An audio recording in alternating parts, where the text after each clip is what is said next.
Hello everyone, I hope you all are doing great. I am Sonalika and welcome back to my channel Study with Sonalika. So today we are going to learn class 8 science chapter 10 that is reaching the age of adolescence. So ये part 3 है इस chapter का। एक छोटा सा request है आप सबसे, अगर आपने इसका पार्ट 1 और पार्ट 2 नहीं देखा है तो प्लीज़ जाइए, प्लेलिस्ट में आपको वीडियोस मिल जाएंगे, पहले आप उसे देख लीजिए ताकि आपको पूरा चैप्टर अच्छे से समझ में आ जाए। तो चलिए आज का टॉपिक हम इसी के साथ स्टार्ट करते हैं। Hormones other than sex hormone. ठीक है, आज हम पढ़ने वाले हैं, आज का हमारा टॉपिक है hormones other than sex hormone. Okay, so look at the figure 10.3 again. बोल रहा है कि 10.3 का जो फिगर है उसे फिर से देखना है हमको। ओके, सो यही है फिगर 10.3 जो कि आपको अगेन देखना है। यहाँ है hormone from pituitary stimulate testes and ovary. Okay, hormone जो पिट्यूटरी से निकलता है किसको स्टिमुलेट करता है? टेस्टिस और ओवरी को, ताकि वहाँ से मेल हार्मोन और फीमेल हार्मोन सिक्रीट हो। Male hormone is testosterone and female is estrogen. Okay, हमने पीछे भी देखा था। नेक्स्ट इज रिलीज, और ये हार्मोन कहाँ पे रिलीज होता है? ब्लड स्ट्रीम में, और जहाँ पे इसे काम करना होता है टारगेट साइड पे वहाँ पहुँचता है। फिर stimulate changes in body onset of puberty, और इन्हीं हार्मोन की वजह से हमारे बॉडी में प्यूबर्टी के टाइम जितने भी चेंजेस होते हैं due to this hormones. Okay, the hormone secreted by pituitary stimulate testes and ovaries to produce their hormones. ठीक है, जो भी हार्मोन सिक्रेट होते हैं पिट्यूटरी से वो किस में हेल्प करते हैं? कंट्रोल करते हैं जो टेस्टिस और ओवरी से हार्मोन प्रोड्यूस होते हैं उनको। You have already learn that the pituitary gland is an endocrine gland. Pituitary gland जो है वो क्या है? एक एंडोक्राइन ग्लैंड है। It is attach to the brain, और ये कहाँ से अटैच होता है? पिट्यूटरी ग्लैंड ब्रेन से अटैच होता है। ठीक है, हमारे ब्रेन से। Apart from the pituitary the testes and ovaries there are other endocrine glands in the body such as thyroid gland, pancreas and adrenal.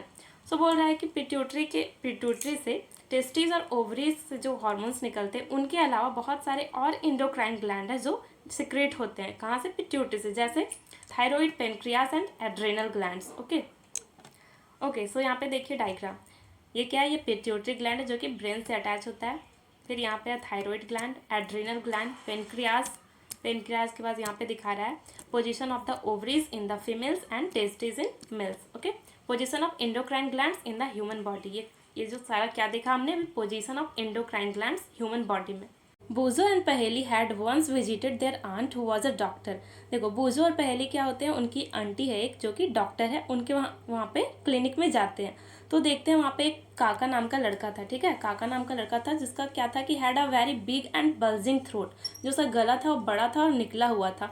तो वो उनसे, अपनी आंट से पूछते हैं कि क्या हुआ है इस लड़के को। तो बताती है कि ही वॉज सफरिंग फ्रॉम, काका वॉज सफरिंग फ्रॉम ग्वाइटर। ठीक है, काका was suffering from goitre. Goitre क्या है? एक डिजीज है जो कि जब थायराइड ग्लैंड प्रॉपर वर्क नहीं करता है तो ये ग्वाइटर डिजीज जो है वो हो जाता है किसी भी पर्सन को।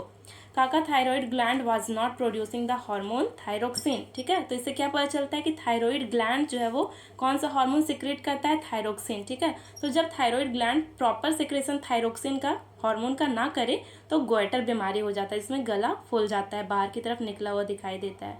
Okay, their aunt also told them, मतलब बूझो और पहेली की आंटी उन्हें क्या बताती है कि उनके जो अंकल हैं वो सफरिंग कर रहे हैं किस चीज़ से? डायबिटीज़ से। ठीक है, डायबिटीज़ डिजीज से सफ़र कर रहे हैं उनके अंकल। क्यों? Because his pancreas was not producing the hormone insulin in sufficient quantity.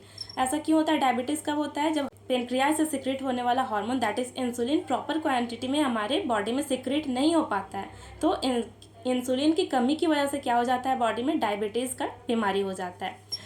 बूजो and Paheli then ask their aunt about the adrenal gland. ठीक है, बूजो और पहेली अब एड्रिनल ग्लैंड का क्या काम है वो जानना चाहते हैं। एक चार्ट टंगा हुआ था उनके क्लिनिक के वॉल पे, तो उसमें वो देख रहे थे फोटो और पूछ रहे थे। उनकी जो आंटी है वो बताती है कि एड्रिनल ग्लैंड का काम क्या है। देखो, adrenal gland secrete hormone which maintain the correct salt balance in the blood. ठीक है, एड्रिनल ग्लैंड का एक हार्मोन सिक्रेट करता है, उसका काम होता है हमारे ब्लड में जो सॉल्ट का बैलेंस है उसे मेंटेन करना। Okay, adrenal also produce the hormone adrenaline, और जो एड्रिनल ग्लैंड से जो हार्मोन प्रोड्यूस होता है उसका नाम है adrenaline. It helps the body to adjust to stress when one is very angry, embarrassed और वरीड। बोल रहा है, और एड्रेनलिन जो हार्मोन है उसका काम क्या होता है? जब कोई सा भी इंसान स्ट्रेस में होता है, ठीक है, बहुत ज़्यादा स्ट्रेस में होता है, टेंशन में होता है, गुस्सा हो जाता है, उसे खराब फील होता है, ठीक है, किसी चीज़ को लेकर उसे टेंशन होता है, इन सारी चीज़ों पे हम कंट्रोल किसकी वजह से पा पाते हैं? तो एड्रेनलिन हार्मोन जो सिक्रेट होता है एड्रिनल ग्लैंड से, इसकी वजह से हम इन सारी चीज़ों पे कंट्रोल कर पाते हैं. Okay. Thyroid and adrenal secrets their hormone when they receive order from pituitary through its hormone. ठीक है. और थायराइड या फिर एड्रिनल जो सिक्रेट करते हैं ना हार्मोन, इनके लिए इसे जो ऑर्डर मिलता है वो कहाँ से मिलता है? पिट्यूटरी ग्लैंड से मिलता है. पिट्यूटरी ग्लैंड ऑर्डर देता है कि इस हार्मोन को सिक्रेट करना है तो वो सिक्रेट करते हैं. ठीक है, प्रोड्यूस करते हैं. इसलिए पिट्यूटरी ग्लैंड को और क्या कहा जाता है? मास्टर ग्लैंड भी कहा जाता है. मैंने पीछे ही बताया आप सबको. Pituitary also secrete growth hormone, और पिट्यूटरी से ही ग्रोथ हार्मोन जिससे हमारा ग्रोथ होता है हमारे बॉडी का, वो भी सिक्रेट होता है, which is necessary for normal growth of a person. जो कि हमारा जो नॉर्मल ग्रोथ होता है किसी भी पर्सन का, उसके लिए ज़रूरी होता है क्या? Growth hormone. Okay. Are these hormones in other animal also. ठीक है, बूझों के दिमाग में क्वेश्चन आ रहा है कि जिस तरीके से हमारे बॉडी में अलग अलग फंक्शंस को कंट्रोल करने के लिए हार्मोन्स है, क्या दूसरे एनिमल्स और इंसेक्ट्स वगैरह में भी ऐसे हार्मोन्स सिक्रेट होते हैं जो कि उनके रिप्रोडक्शन में एक रोल प्ले करते हैं? तो यस, होता है ऐसा. चलो आगे देखते हैं हम क्या होता है. Okay, now moving to our next topic, that is role of hormones in completing the life history of insects and frogs. Okay, मतलब फ्रॉग में और इंसेक्ट में उनका लाइफ साइकिल जो है कैसे, हिस्ट्री कैसे कंप्लीट होता है, उसमें हार्मोन्स का क्या रोल है, ये हम देखते हैं. तो हमने पहले ही पढ़ चुका है कि लाइफ हिस्ट्री किसका? सिल्क मॉथ का और फ्रॉग का. हमने पढ़ा था ना सिल्क मॉथ का क्लास 7th में, और फ्रॉग का अभी पढ़ा था पीछे वाले चैप्टर में. ओके, यानी चैप्टर 9 में. The caterpillar has pass to through various stages to become an adult moth. है ना, एडल्ट मॉथ बनने से पहले जो क्या होता है वो कैटरपिलर, और बहुत सारे स्टेजेस को पास करके तब एडल्ट मॉथ में कन्वर्ट होता है. हमने कहाँ पढ़ा था? क्लास 7th में. और इसी तरीके से stages of life history of silk moth भी पढ़ा था. सिमिलरली इसी प्रकार the tadpole passes through certain stages to become a frog. ठीक है, इसी तरीके से जो फ्रॉग बनता है उससे पहले वो क्या होता है? टेडपॉल होता है. अर्ली टेडपॉल, लेट टेडपॉल, तब बनता है जाके एक एडल्ट फ्रॉग. ये भी हमने देखा था कब? चैप्टर 9 में देखा था. I hope you remember that chapter. This changes from larva to adult is called metamorphosis. ठीक है, फिगर 9.10 यहाँ पे दिया है. देखो, ये जो चेंज होता है टेडपॉल से एडल्ट फ्रॉग बनने का, ये जो पूरा चेंजेस है, क्योंकि हमने पीछे चैप्टर में भी पढ़ा था, ये बहुत ड्रास्टिक चेंज होता है. तो इसे क्या कहा जाता है? मेटामॉर्फोसिस कहा जाता है. Metamorphosis in insect is controlled by insect hormone. और ये मेटामॉर्फोसिस का जो प्रोसेस है चेंजिंग का, इंसेक्ट्स में इंसेक्ट हार्मोन के द्वारा कंट्रोल किया जाता है. इन अ फ्रॉग, और एक फ्रॉग में, एक मेढक में, it is controlled by thyroxine. ठीक है, थायरोक्सिन के द्वारा फ्रॉग में कंट्रोल होता है. The hormone produced by thyroid. ठीक है, और थायरोक्सिन ग्लैंड जो है मेढक में यानी फ्रॉग में कौन सा हार्मोन प्रोड्यूस करता है? Thyroid. Okay, thyroxine production require the presence of iodine in water. ठीक है, थायरोक्सिन का प्रोडक्शन कब होगा? जब जहाँ पे मेढक है यानी फ्रॉग है उस पानी में आयोडीन का रिक्वायरमेंट होता है, रहेगा तो ही होगा. If the water in which the tadpole are growing, वैसा पानी जहाँ पे टेडपॉल ग्रो कर रहा है, अगर वहाँ पे सफिशियंट अमाउंट में, क्वांटिटी में आयोडीन नहीं रहेगा तो टेडपॉल जो है वो एडल्ट में कन्वर्ट नहीं हो पाएगा, टेडपॉल से एडल्ट नहीं बन पाएगा. ठीक है, और अगर हमारे डाइट में, ठीक है, यहाँ पे देखो दिया हुआ कि if the people do not have enough iodine in their diet will they get goitre caused by lack of thyroxine. ठीक है, थायरोक्सिन की कमी से क्या होता है? ग्वाइटर होता है. तो हमारी डाइट में अगर इनफ अमाउंट में आयोडीन नहीं रहेगा तो हमें ग्वाइटर हो सकता है. ठीक है, इसलिए हमें आयोडीन वाला नमक खाना चाहिए अपने खाने में. एक्टिविटी है एक जो आपको करना है, कलेक्ट करना है इन्फॉर्मेशन फ्रॉम मैगजीन से या तो फिर फ्रॉम डॉक्टर से, और प्रिपेयर करना है एक note on importance of consuming iodise salt. Iodise salt अगर हम लेते हैं तो उसका क्या इंपॉर्टेंस है, हमारे बॉडी पे क्या प्रभाव पड़ता है उसका. यू कैन ऑल्सो लुक, और आप इस इन्फॉर्मेशन को इंटरनेट गूगल के थ्रू भी लिख सकते हो सर्च करके. Okay, now moving to our next topic, that is reproductive health. Okay, the physical and mental well being of an individual is regarded as an individual health. ठीक है, अगर हम फिजिकली रूप से, मतलब हम शरीर से भी एकदम फिट हैं, हेल्दी हैं, और मेंटली यानी खुश भी हैं अच्छे से अंदर से, तो हमारा हेल्थ सही है, हम एक हेल्दी पर्सन कहलाएंगे. To keep the body healthy, हमें अपने बॉडी को हेल्दी रखने के लिए क्या करना चाहिए सारे ह्यूमन बींग्स को, चाहे वो किसी भी एज का हो, या तो फिर छोटा बच्चा हो या तो फिर एडल्ट हो, बड़ा हो. Need to have balance diet, हमें अपने डाइट को बैलेंस डाइट लेना चाहिए जिसमें सारे न्यूट्रिएंट प्रॉपर अमाउंट में प्रेजेंट हो. The person must also observe personal hygiene and undertake adequate physical exercise. और जो पर्सन है उसे क्या करना चाहिए? पर्सनल हाइजीन मतलब साफ सफाई का ध्यान अच्छे से रखना चाहिए, खुद को साफ रखना चाहिए और फिजिकल एक्सरसाइज भी करना चाहिए। हर दिन हमें एक्सरसाइज करना चाहिए, वॉकिंग करना चाहिए, है ना। और बोल रहा है कि जब हम एडोलसेंस के फेज में रहते हैं तो ये ज़्यादा इंपॉर्टेंट हो जाता है, ज़्यादा जरूरी हो जाता है, क्योंकि हमारा बॉडी ग्रो करते रहता है। तो उस समय पे तो खासकर हमें बैलेंस डाइट लेना ही चाहिए, एक्सरसाइज करना ही चाहिए और पर्सनल हाइजीन साफ सफाई का भी ध्यान रखना चाहिए। ओके तो हम देखते हैं nutritional needs of the adolescence. ठीक है, एडोलसेंस को क्या क्या न्यूट्रिशन का जरूरत पड़ता है। तो एडोलसेंस एक ऐसा रैपिड ग्रोथ का फेज होता है डेवलपमेंट का, जिसमें हम लोग को एक प्रॉपर प्लान किया हुआ डाइट खाना चाहिए। ठीक है, you have already learn what a balance diet is. हम लोग जानते हैं, पहले ही पढ़ चुके हैं पहले क्लासेस में बैलेंस डाइट क्या होता है, जिसमें carbohydrate, fat, protein, minerals, vitamin सारे कुछ इंक्लूड हो। So recall a balance diet means, देखो यहाँ पे दिया भी हुआ है कि इसमें क्या क्या इंक्लूड होता है। प्रोटीन, कार्बोहाइड्रेट, फैट्स, विटामिन इन रिक्विसाइड प्रोपोर्शन। ठीक है, फिक्स प्रोपोर्शन में होना चाहिए। आवर इंडियन मील, जो हमारा इंडियन खाना है, मील है, जैसे रोटी, चावल, दाल, pulses and vegetables is a balance meal. ठीक है, जो हमारा खाना हम रोज खाते हैं ना, चावल, दाल, रोटी, दूध, सब्जी, तो यही हमारा क्या है, एक बैलेंस डाइट में ही आ जाता है, सारा कुछ उसमें इंक्लूड हो जाता है। Milk is a balance food in itself. ठीक है, मिल्क क्या है, खुद में ही, मिल्क में बोला जाता है कि सारे न्यूट्रिएंट लगभग प्रेजेंट होते हैं, तो खुद में वो क्या है, एक बैलेंस फूड है। Fruits also provide nourishment. Fruit से हमें नरिशमेंट मिलता है। और क्या मिलता है, रफेज होता है, उसमें फाइबर होता है जो खाना को डाइजेस्ट करने में हेल्प करता है, पहले हमने पढ़ चुका है पहले के क्लासेस में। फॉर इन्फेंट मतलब जो न्यू बॉर्न बेबी होता है, ठीक है, new born baby, mother's milk provide all the nourishment that they need. Mother's के मिल्क से उसे सारा नरिशमेंट मिल जाता है जो उसके बॉडी को जरूरत होता है ग्रो करने के लिए, जन्म लिए हुए बच्चे के लिए। ठीक है, न्यू बॉर्न बेबी के लिए। क्योंकि हमारे ब्लड को कौन बनाता है, आयरन, है ना, आयरन से ही बना है हमारा ब्लड। तो हमें क्या लेना चाहिए, आयरन रिच फूड खाना चाहिए। तो iron rich food such as क्या क्या होता है, लीफी वेजिटेबल्स, जैगरी, गुड़, मीट, सिट्रस। ठीक है, मीट हो गया, सिट्रस हो गया, इंडियन गूसबेरी यानी कि आंवला, उसमें भी क्या होता है, आयरन होता है। और गुड फॉर एडोलसेंट्स, वो एडोलसेंट्स के लिए अच्छे है। ये सारी चीज़ हमें अपने डाइट में इंक्लूड करने चाहिए।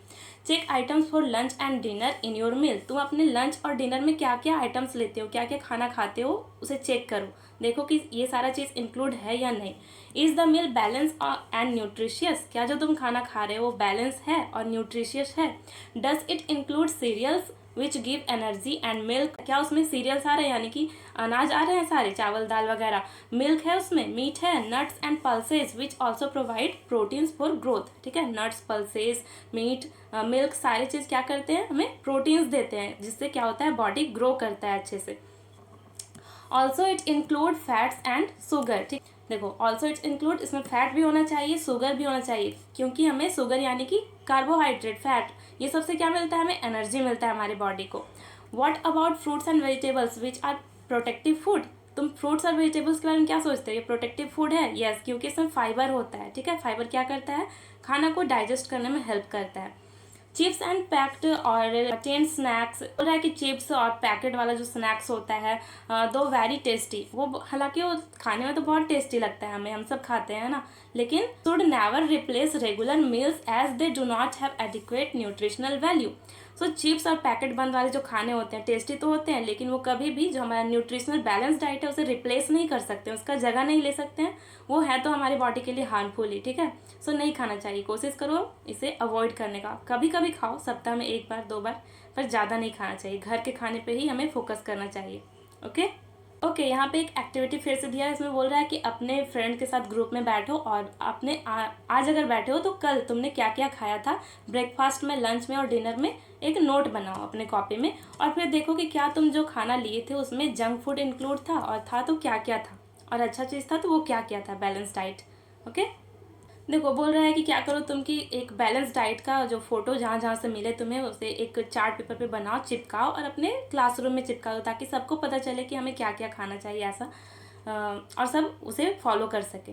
देखो क्या क्या होता है हमारे डाइट में, यहाँ पे फोटो दिया हुआ है, ये मीट, ये वेजिटेबल्स, फ्रूट्स है यहाँ पर, फिर फ्रूट्स है, मिल्क है, अंडे हैं, और यहाँ पे सीरियल्स यानी कि चावल, दाल और सारे दालें वगैरह, बाजरा, ज्वार, ये सारी चीज़ आ जाते हैं हमारे सीरियल्स में। Okay, nutritional item of food, ये सब क्या थे, nutritional item of food, meat, vegetables, fruits, milk and eggs और ग्रेन्स। ठीक है, ओके, पर्सनल हाइजीन, ठीक है, पर्सनल हाइजीन अब हम देखते हैं। Everyone should have a bath at least once every day, बोल रहा है हर किसी को कम से कम एक बार तो नहाना ही चाहिए ताकि वो हाइजीन का प्रॉपर ख्याल रख सके। It is more necessary for teenagers because the increase activity of sweat gland and some time makes the body smelly. और टीनेजर्स में ज़्यादा ज़रूरी होता है कि पर्सनल हाइजीन का, नहाना, साफ सफाई रखना अपना। क्यों? क्योंकि इस समय जो है एक्टिविटी जो होता है ग्लैंड्स का, जैसे पसीना आता है, फिर पसीना आता है बॉडी में, जिसके कारण क्या होता है कि बॉडी से स्मेल भी आने लगता है। तो हमें साफ सफाई का बहुत ज़्यादा ख्याल रखना चाहिए इस समय पे। All parts of body should be washed and cleaned every day, हमें अपने बॉडी के हर पार्ट को अच्छे से साफ करना चाहिए हर दिन, ठीक है। देखो बोल रहा है if cleanness is not maintain there is chances of catching bacterial infection. अगर हम साफ सफाई का ख्याल नहीं रहे तो हम क्या हो सकता है, हमें बैक्टीरियल इन्फेक्शन हो सकता है हमारे बॉडी में। और girls should take special care of cleanliness during the time of menstrual flow, ठीक है। और गर्ल्स को क्या करना चाहिए, जब मेंस्ट्रुअल फ्लो होता है उनमें मंथ में, तो फिर क्या करना चाहिए, अच्छे से अपना साफ सफाई का ज़्यादा ख्याल रखना चाहिए उस समय पे। They should keep track of their menstrual cycle and be prepared for the onset of menstruation. और उन्हें अपना जो मेंस्ट्रुएशन का डेट है हमेशा याद रखना चाहिए ताकि वो पहले से तैयार रह सके उस चीज़ के लिए। यूज सैनिटरी नैपकिन और क्लीन होम मेड पैड्स, ठीक है। और उस टाइम पे उन्हें जब पीरियड होता है तो अच्छा साफ वाला नैपकिन या फिर घर में बना हुआ पैड्स का यूज करना चाहिए। और change pads after every 4 to 5 hours as per requirement. और पैड को 4-5 घंटा या फिर 6-7 घंटा में चेंज करते रहना चाहिए, ठीक है। I hope this is clear to you all. Physical exercise, okay, देखो walking and playing in fresh air keeps the body fit and healthy.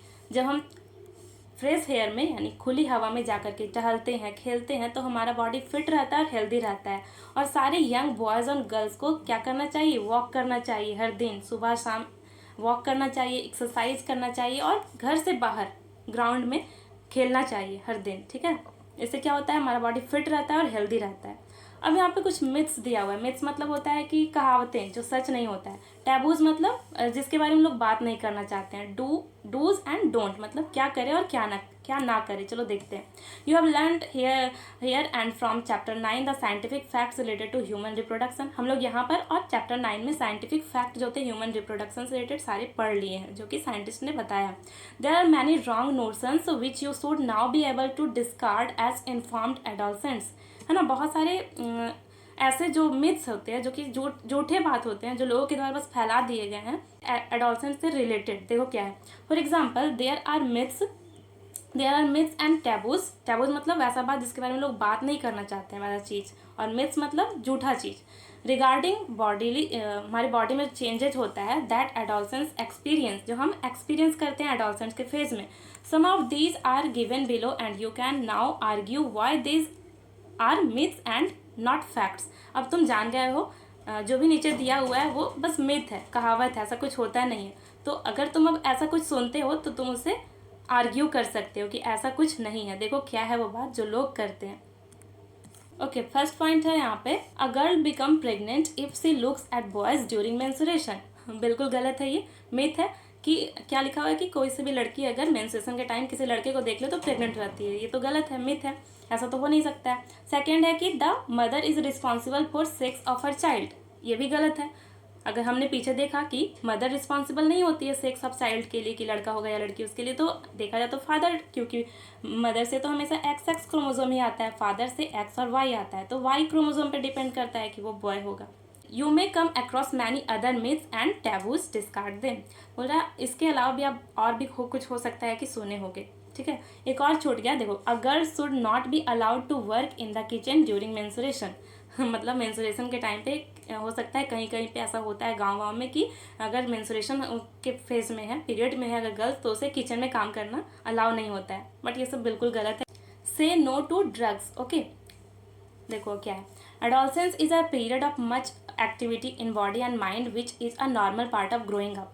Adolescence में हमने पढ़ा कि बहुत सारा एक्टिविटी जो है हमारे बॉडी में, माइंड में सब चलते रहता है, होते रहता है, जो कि नॉर्मल पार्ट है हमारे, जब हम बढ़ते होते हैं तो होता ही है सबके बॉडी में। So do not feel confuse और इनसिक्योर। तो इस टाइम पे कन्फ्यूज नहीं होना चाहिए या फिर इनसिक्योर फील नहीं करना चाहिए कि मेरे साथ ऐसा हो रहा है क्या, क्योंकि ये सबके बॉडी में होता है, हमने पढ़ लिया है ये, ठीक है। If anybody suggest that you will get relief if you take some drug, अगर आपको ऐसा लगता है इस टाइम पे कि कोई आपको सजेस्ट कर रहा है कि तुम्हें बहुत प्रॉब्लम हो रहा है, लो ये ड्रग, सजेस्ट करता है कि ड्रग ले लो तुम्हें अच्छा लगेगा, just say know unless prescribe by doctor, तो उसे आप बिल्कुल मना कर देना, ऐसा कुछ नहीं होता है। अगर आपको डॉक्टर ऐसा बोला है, डॉक्टर से आप मिले हो तो सही, आप ड्रग ले सकते हो, लेकिन कोई और दे तो बिल्कुल ना लेना, हो सकता है आपको भटका रहा हो।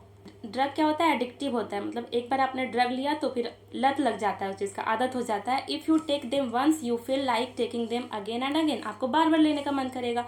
दे harm the body in long run, और ये क्या करते हैं, बॉडी को हार्म करते हैं, ठीक है। ज़्यादा टाइम तक ड्रग लेने से बॉडी को नुकसान होता है। दे र्यून हेल्थ एंड हैप्पीनेस, हमारे हेल्थ को भी ख़राब कर देते हैं और हम खुश भी नहीं रह पाते हैं फिर। You must had heard about AIDS which is caused by a dangerous virus HIV, ठीक है। एड्स बीमारी का नाम है, जो कि एक बहुत ही डेंजरस वायरस होता है, HIV, उसके कारण होता है, ठीक है। This virus can pass on to a normal person from an infected person by sharing the syringe used for injecting drugs, ठीक है। और एक इन्फेक्टेड पर्सन से ये जो वायरस है नॉर्मल पर्सन में ट्रांसफर हो जाता है, कैसे, अगर यूज किया हुआ सिरिंज, इंजेक्शन देते हैं ना जिस सिरिंज से, अगर इन्फेक्टेड पर्सन को दिया गया उस सिरिंज से और फिर सेम सिरिंज का यूज एक नॉर्मल पर्सन में किया जा रहा है, तो इससे वायरस का ट्रांसफर हो सकता है इन्फेक्टेड से नॉर्मल पर्सन में। It can also be transmitted to an infant from infected mother through her milk, अगर कोई प्रेग्नेंट वीमेन है, अगर उसे एड्स का बीमारी है तो हो सकता है कि उसके बच्चे को भी वो बीमारी हो, ठीक है, एड्स। और वो कैसे फैलेगा, उसके मिल्क से फैलेगा। The virus can also be transmitted through sexual contact with a person infected with HIV, और सेक्सुअल कॉन्टैक्ट, अगर कोई सा पर्सन एड्स से इन्फेक्टेड है, अगर उससे सेक्सुअल कॉन्टैक्ट किया जाए तो भी वो वायरस जो है फैल सकता है। ओके, अब यहाँ पे एक इंपॉर्टेंट फैक्ट दिया हुआ, ये भी हम देख लेते हैं, ये है एडोलसेंट्स प्रेगनेंसी, ठीक है। तो हम जानते हैं हमारे कंट्री में क्या होता है कि क्या है, लीगल एज लड़कियों के मैरिज का पहले 18 था, ठीक है, लेकिन अब पार्लियामेंट में बिल पास हो गया है, तो अब क्या हो गया, अब लीगल एज लड़कियों के मैरिज का 21 हो गया है, ठीक है। आपको पता होगा, अगर न्यूज़ से अपडेट होंगे तो आपको पता होगा कि लड़कियों की शादी का एज अब 18 से बढ़ा करके 21 कर दिया गया है। ओके, अब बॉयज़ का भी थोड़ा बढ़ गया है। This is because teenage mother are not prepared mentally और फिजिकली फॉर मदरहुड, क्योंकि टीन एज जो 18 साल से कम उम्र की लड़कियां होती है, अगर उनका शादी हो जाता है तो ना तो फिजिकली ना ही मेंटली, ना तो शरीर से ना ही मेंटली वो प्रिपेयर होती है माँ बनने के लिए। Early marriage and motherhood cause health problem in the mother and child, अगर 18 साल से पहले ही अगर वो माँ बन गई तो उनके हेल्थ के लिए और उनके बच्चे के लिए, दोनों के लिए ख़राब होता है, दोनों का हेल्थ पे इसका असर होता है। Okay, it also cartel employment, और इसके कारण जो एम्प्लॉयमेंट जो अपॉर्चुनिटी है महिलाओं के लिए, यंग वेमेन के लिए, वो भी कम हो जाता है। और क्या होता है कि वो तैयार नहीं होती है इतने सारे, मतलब एक मम्मी बनने का और एक बच्चे का रिस्पॉन्सिबिलिटी लेने के लिए भी वो प्रिपेयर नहीं होती। ओके, सो इसी के साथ आपका चैप्टर कंप्लीट होता है। अगर आपको कोई भी टॉपिक में प्रॉब्लम है तो फिर से देखिए आप वीडियो, और कमेंट में भी आप पूछ सकते हो। और अगर आपको कंटेंट अच्छा लग रहा है तो चैनल को लाइक, शेयर और सब्सक्राइब कीजिए, सो दैट कि अपकमिंग वीडियोज़ की नोटिफिकेशंस आपको टाइम से मिलते रहें। Okay, thank you, thanks for watching.